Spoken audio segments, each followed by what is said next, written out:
India में इस वक्त हजारों multi level marketing companies operate कर रही हैं, जिसमें से कुछ जेन्युइन है और बहुत सारी ऐसी कंपनीज हैं जो कि स्कैम कर रही हैं। इनफैक्ट पास में भी ऐसी बहुत सारी कंपनीज हैं जिन्होंने पब्लिक के साथ में बहुत बड़ा स्कैम किया। उसके बाद में या तो वो कंपनीज बंद हो गई या उनके जो ओनर्स थे उन्होंने सारा पैसा इकट्ठा किया पब्लिक का और वो भाग गए। और जब इस तरह के स्कैम्स बहुत ज्यादा बढ़ गए हमारी कंट्री में, तो गवर्नमेंट ऑफ इंडिया ने एक बहुत ही अच्छा स्टेप उठाया पब्लिक वेलफेयर के लिए। Consumer protection direct selling rules को इंट्रोड्यूस किया।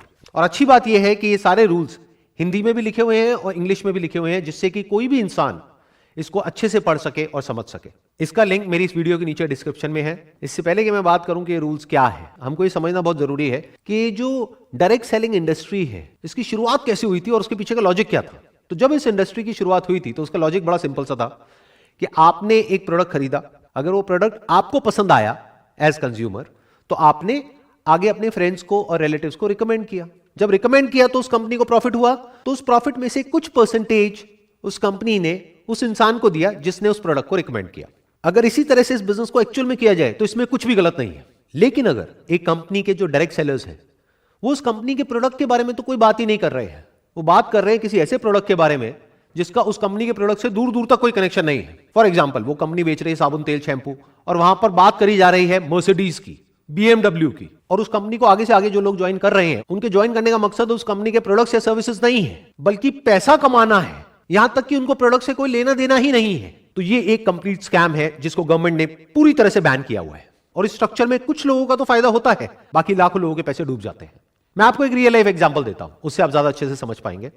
फॉर एग्जाम्पल, एक कंपनी है जहां पर 10 लाख लोगों ने ज्वाइन किया हुआ है, उसकी साल की टर्नओवर है 100 करोड़। वहां पे अलग अलग तरह के प्लान्स होते हैं। कहीं पर होता है कि आपको आगे 3 लोगों को ज्वाइन करवाना है, कहीं पर होता है बाइनरी प्लान, यानी कि आपको आगे 2 लोगों को ज्वाइन करवाना है। बट इन सारी कंपनीज को बोलते हैं डायरेक्ट सेलिंग कंपनीज। तो ये जो डायरेक्ट सेलिंग कंपनीज होती हैं, ये अपने डायरेक्ट सेलिंग नेटवर्क में 30 से 50% के बीच में पैसा डिस्ट्रीब्यूट करती है। एवरेज हम कह सकते हैं 40%। 100 करोड़ में से 40 करोड़ रुपए चला गया इस कंपनी के डिस्ट्रीब्यूशन नेटवर्क में। अभी अमाउंट सुनने में बहुत बड़ा लगता है, 40 करोड़ रुपए। और जो भी कोई नया मेंबर उस कंपनी को ज्वाइन करता है उसके माइंड में यही होता है कि अगला करोड़पति मैं ही हूं। बट अब एक बार प्रैक्टिकली देखते हैं कि अगर वो कंपनी चाहे भी तो क्या सबको लखपति करोड़पति बना सकती है। ज्यादातर क्या होता है कि इन कंपनीज में आप एक पैटर्न देखोगे, हर कंपनी का कोई ना कोई एक फेस होता है। वो एक इंसान स्टेज पर आकर के खड़ा होता है, वहां पर वो इंसान आकर के स्टेज पे सबके सामने अपनी इनकम को शेयर करता है और सबको बताता है कि उसके पास में कौन सी गाड़ी है। ज्यादातर इन लोगों के पास में मर्सिडीज होती है, और मर्सिडीज का भी कोई छोटा मोटा मॉडल नहीं, 3 करोड़ का, 4 करोड़ का। इसके अलावा वो इंसान बताता है कि मैं कितना पैसा कमा रहा हूं इस कंपनी से, जो लाखों में नहीं होता है बल्कि करोड़ों में होता है। यानी वो इंसान स्टेज पर आकर के सबके सामने बोलता है कि मैं महीने का 1 करोड़ रुपए कमा रहा हूं इस कंपनी से, और लोग वहां पर बैठ करके तालियां बजाते हैं। वो जो ताली बजा रहे हैं उनको ये नहीं पता है कि वो 1 करोड़ रुपए आ कहां से रहा है। इन अदर वर्ड्स, अगर वो इंसान कह रहा है कि मैं महीने का 1 करोड़ रुपए कमा रहा हूं इस कंपनी से, इसका मतलब साल का कितना हो गया, 12 करोड़ रुपए। तो 100 करोड़ में से 12 करोड़ ये इंसान ले गया। इसके अलावा आप एक और बहुत इंटरेस्टिंग पैटर्न ऑब्जर्व करोगे अगर ध्यान से इस कंपनी के स्ट्रक्चर को समझोगे, कि वो जो एक इंसान होता है उसके नीचे कुछ लोग होते हैं जिसको डाउनलाइन बोलते हैं। उसमें 20 से 30 लोग ऐसे होते हैं जो महीने का लाखों रुपए कमा रहे होते हैं। तो अब एक बेसिक सी कैलकुलेशन करते हैं कि उस कंपनी में जो बाकी के लोग हैं, यानी 10 लाख लोग हैं, उनके हाथ में कितना पैसा आ रहा है। 12 करोड़ मिला उस एक इंसान को जो टॉप पर बैठा है, और 30 करोड़ मिला 29 लोगों को जो उससे नीचे वाले लेवल पर है, यानी हो गया 42 करोड़। यानी कि 42% पैसा यहां पर डिस्ट्रीब्यूट हो गया है। अब मैं मान लेता हूं उस कंपनी का पे आउट है 50%, तो बचा कितना, 8%, 8 करोड़ रुपए। ये 8 करोड़ किसके हाथ में आया, बाकी के जो 10 लाख लोग हैं उनके हाथ में। तो एक इंसान के हाथ में आता है 80 रुपए साल का।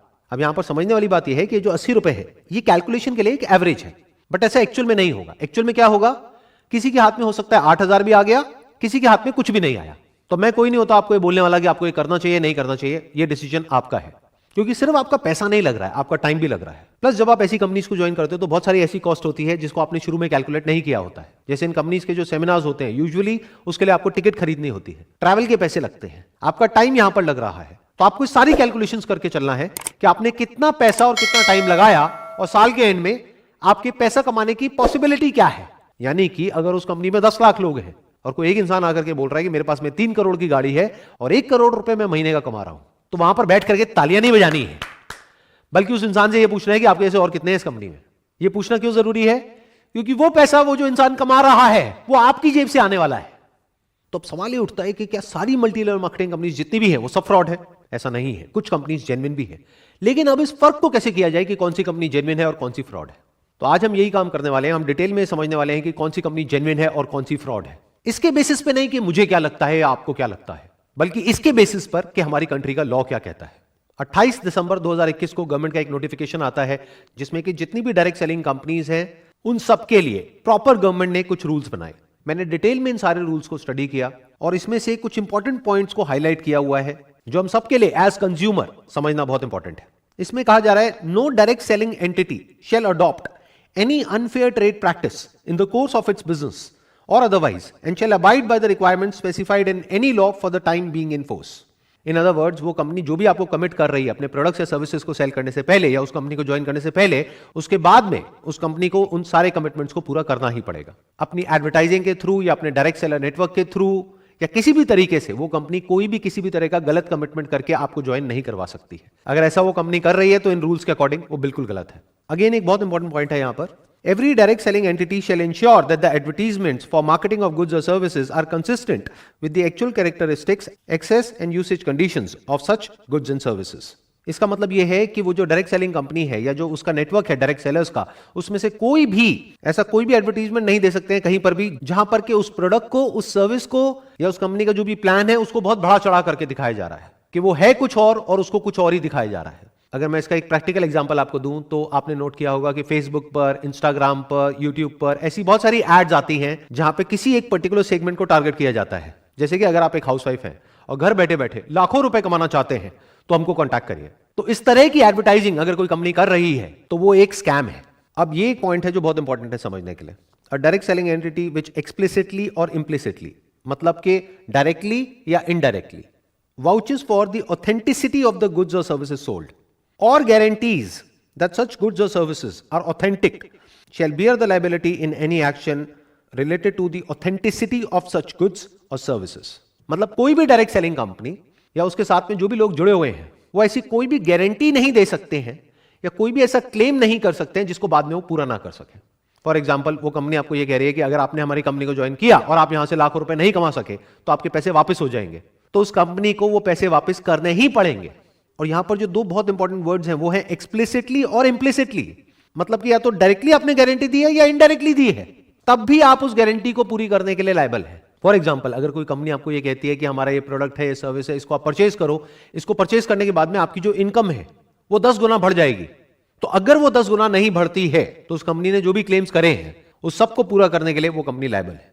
इसमें बिल्कुल क्लियरली लिखा हुआ है that every direct selling entity and every direct seller shall ensure that the terms of the offer are clear so as to enable the consumer to know the exact nature of offer being made and the commitment involved in placing any order.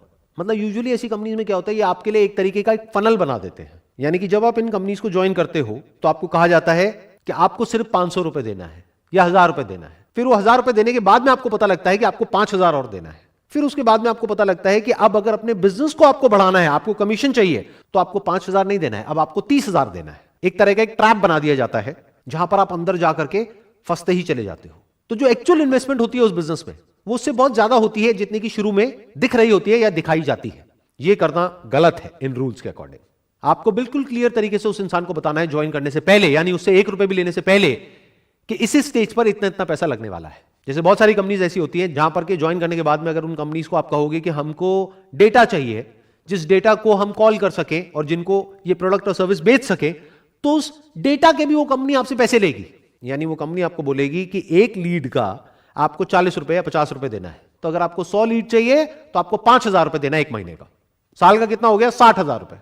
आप सोच के आए थे उस company में कि 10-20 हजार रुपए में मेरा काम शुरू हो जाएगा। साल के एंड में जब आप कैलकुलेट कर रहे हो तो आप देख रहे हो कि मेरा 20,000 रुपए नहीं लगा है, यहां पे 2 लाख रुपए लग गया। तो यहां पे ये कहा जा रहा है कि ये सब कुछ आपको उस इंसान को ज्वाइन करने के बाद नहीं बताना है, पहले से बताना है। इसमें एक बहुत इंपॉर्टेंट क्लॉज है जिसको बहुत सारी कंपनीज वायलेट कर रही हैं खुलेआम। मतलब कि ऐसे बहुत सारे डायरेक्ट सेलर्स हैं या डायरेक्ट सेलिंग कंपनीज हैं जो बोलती हैं कि हमारी अनकंडीशनल मनी बैक गारंटी है, और बाद में जब आप उस कंपनी के साथ में एग्रीमेंट साइन करते हो तो वहां पर बहुत सारी कंडीशंस होती हैं। तो इसका मतलब क्या हुआ?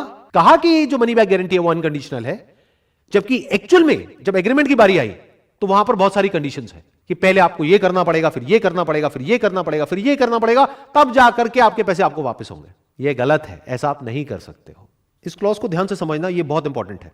अ डायरेक्ट सेलिंग एंटिटी और direct seller shall not refuse to take back spurious goods और deficient services and refund the consideration paid for goods and services provided. मतलब यहां पे क्या कहा जा रहा है कि अगर आपने एक एमएलएम कंपनी को ज्वाइन किया और उसके जो गुड्स हैं और सर्विसेज हैं उससे आप सेटिस्फाइड नहीं है, तो उस कंपनी को आपको आपका पैसा रिफंड करना ही होगा। और यही सबसे बड़ा फर्क है एक जेन्युइन डायरेक्ट सेलिंग कंपनी में और एक फेक डायरेक्ट सेलिंग कंपनी में। जिस कंपनी को अपने प्रोडक्ट्स और सर्विसेज पे कॉन्फिडेंस होगा, उनकी जो मनी बैक गारंटी है वो अनकंडीशनल होगी। यानी कि वो कंपनी आपको ये नहीं बोलेगी कि आपने हमसे प्रोडक्ट खरीदा, सर्विस खरीदा, अब अगर आपको अपना पैसा वापस चाहिए तो आगे आपको इतने लोगों को और लेकर के आना पड़ेगा, तब आपको आपका पैसा वापस मिलेगा। अगर कोई कंपनी ऐसा बोल रही है तो वो एक स्कैम है। और यही बात जो मैंने अभी बोली है, ये आगे एक और क्लॉज में क्लियरली मेंशन्ड है। A direct selling entity and a direct seller shall not induce consumers to make a purchase based upon the representation that they can recover the price by referring prospective customers to the direct sellers for similar purchases. In simple words, यहां पर क्या कहा जा रहा है कि आपके ऊपर किसी भी तरह का कोई भी प्रेशर नहीं होना चाहिए उस कंपनी के प्रोडक्ट्स या सर्विसेज को सेल करने के लिए या आगे किसी को मेंबर बनाने के लिए। अगर आप उस कंपनी के प्रोडक्ट्स से, सर्विसेज से पूरी तरह से सेटिस्फाइड हो, तभी आपको रिकमेंड करना है आगे और लोगों को उस कंपनी को ज्वाइन करने के लिए। अगर ऐसा एक्चुअल में हो रहा है तो वो कंपनी जेन्युइन है, लेकिन अगर ऐसा नहीं हो रहा है तो वो एक स्कैम है। और ये सब तो वो है जो रूल्स में क्लियरली लिखा हुआ है कि ये करना गलत है। इसके अलावा ऐसी बहुत सारी चीजें हैं जो बहुत सारी एमएलएम कंपनीज में होती है, जो हो सकता है लीगली सही है लेकिन एथिकली बिल्कुल गलत है। मतलब कि अगर कोई भी डायरेक्ट सेलिंग कंपनी है जिसका एक डायरेक्ट सेलर्स का नेटवर्क है, तो स्ट्रक्चर में सारे लोगों को सिर्फ तब बेनिफिट हो सकता है जब जो प्रोडक्ट है और सर्विस है उसकी अपने आप में इतनी वर्थ है कि अगर एक इंसान वहां से 1 रुपए भी ना कमाए तब भी उसको किसी तरह का कोई रिग्रेट ना हो कि मैंने इस कंपनी को ज्वाइन किया। मतलब कि हो सकता है जो गवर्नमेंट के रूल्स हैं डायरेक्ट सेलिंग इंडस्ट्री के लिए, वहां पर यह नहीं लिखा है कि उस कंपनी के जो प्रोडक्ट्स हैं और सर्विसेज हैं उसका प्राइस पॉइंट क्या होना चाहिए, लेकिन ये आपको देखना है उस कंपनी को ज्वाइन करने से पहले। फॉर एग्जांपल, वो कंपनी आपको साबुन का डब्बा बेच रही है 500 रुपए का, जिसके जैसा सेम प्रोडक्ट आपको मार्केट में मिल रहा है 50 रुपए का। तो अगर वहां पर आपको कोई कमीशन ना मिले, कोई इंसेंटिव ना मिले, कोई पैसे की बड़ी बड़ी बातें ना हो, कोई मर्सिडीज की बातें ना हो, BMW की बातें ना हो, तब भी क्या आप वो प्रोडक्ट खरीदोगे? अगर तो जवाब है हां, तो वो कंपनी बहुत बढ़िया है। लेकिन अगर जवाब है ना, तो ये बिजनेस फंडामेंटली फ्लॉड है। क्योंकि ये जो बात अब मैं बोलने वाला हूं, इसको ध्यान से समझिएगा, ये सिर्फ डायरेक्ट सेलिंग बिजनेस पर अप्लाई नहीं होता है, बल्कि किसी भी बिजनेस पे अप्लाई होता है। अगर उस बिजनेस में रिपीट बिजनेस नहीं आ रहा है, वर्ड ऑफ माउथ स्ट्रांग नहीं है, तो बिजनेस आज नहीं तो कल फेल होना ही होना है। Word of mouth, not of the money that a person can earn from that particular company, but word of mouth of the products and services offered by that particular company. Word of mouth इस चीज का नहीं कि उस company से लोग कितना पैसा कमा रहे हैं, बल्कि इस चीज का कि उसके प्रोडक्ट्स और सर्विसेज कितने अच्छे हैं। अगर एक्चुअल में उस कंपनी के प्रोडक्ट्स और सर्विसेज अच्छे हैं, कॉम्पिटिटिवली प्राइस्ड हैं, और अगर आप खुद अपने घर में उन प्रोडक्ट्स को बार बार यूज कर सकते हो, तो ये बिजनेस लॉन्ग टर्म में सक्सेसफुल हो सकता है। लेकिन अगर उस कंपनी के जो प्रोडक्ट्स हैं और सर्विसेज हैं उसमें दम नहीं है, तो बिजनेस ने आज नहीं तो कल फेल होना ही होना है। और यही सबसे बड़ा फर्क है एक जेन्युइन कंपनी में और स्कैम में।